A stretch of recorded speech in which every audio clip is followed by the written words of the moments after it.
il y a deux manières de voir le bilan. Il y a une manière un peu pessimiste de dire il y a toujours des retards considérables de résultats entre les REP, REP+, et le reste du système éducatif. Ça veut dire concrètement qu'on n'a pas réussi à rattraper les difficultés, les retards qu'il y a en éducation prioritaire. Donc ça, c'est la version pessimiste. Généralement, c'est la version avancée par ceux qui veulent tuer l'éducation prioritaire.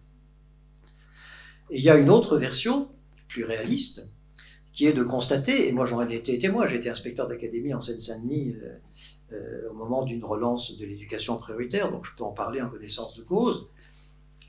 Il y a un monde entre les élèves scolarisés en éducation prioritaire en 1981 et les élèves scolarisés en éducation prioritaire en 2022.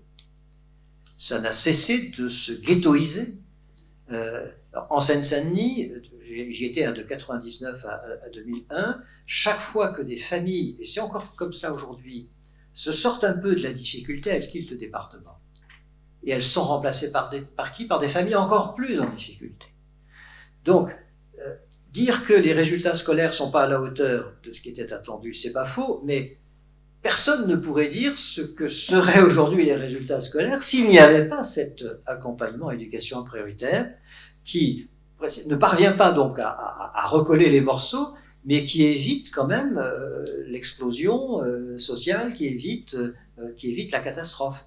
Donc, en fait, si vous voulez, et Alain Savary, c'est en ça qu'Alain Savary est le ministre que nous respectons tous, c'est un grand ministre, c'est la première circulaire qu'il fait en décembre 1980, nous alerte. Il y a 3 lignes, les étudiants, là, reportez-vous à cette circulaire, elle est très intéressante. 3 lignes où il dit, attention, il ne faut pas que l'éducation prioritaire dure trop longtemps, sinon nous risquons d'entériner des ghettos. On y est. C'est-à-dire que dans son esprit très volontariste, l'éducation prioritaire n'était qu'un moment dans l'histoire de l'éducation, parce que autour de l'éducation, on allait déployer des politiques d'urbanisation, de logement, de quotas sociaux, de répartition plus hétérogène de la population sur le territoire. Savary, il avait les pieds sur terre, il savait bien que si le reste de la société ne se bougeait pas pour faire évoluer les territoires, l'éducation prioritaire ne pourrait pas faire de miracle. Donc c'est un peu comme ça que j'ai envie de vous répondre. S'il n'y avait pas l'éducation, s'il n'y avait pas les quelques moyens aujourd'hui de l'éducation prioritaire, personne ne sait où on en serait. Sachant, et là encore, la Cour des comptes le dit, donc 2018, les moyens que la France donne à l'éducation prioritaire ne sont pas vraiment de la discrimination positive. On n'est pas à la hauteur de ce qu'il faudrait faire. L'éducation prioritaire, en fait, coûte pas cher. Je peux là encore vous le dire, quand j'étais inspecteur d'académie en Seine-Saint-Denis, j'avais des collèges, je pense notamment à un collège de Stein de 500 élèves, j'avais des moyens supplémentaires.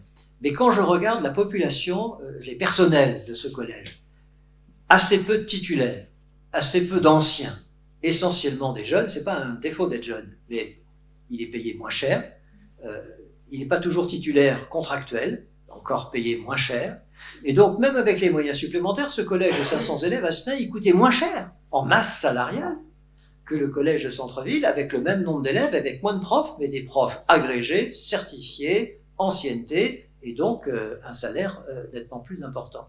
Donc en fait, c'est une illusion de penser qu'on fait les efforts à la hauteur de ce qu'il faudrait faire pour l'éducation prioritaire. En fait, on fait un petit saupoudrage, alors qui n'est pas, on va pas balayer ça d'un revers de main, c'est pas complètement déclin, mais c'est pas à la hauteur de ce qu'il faudrait, loin de là.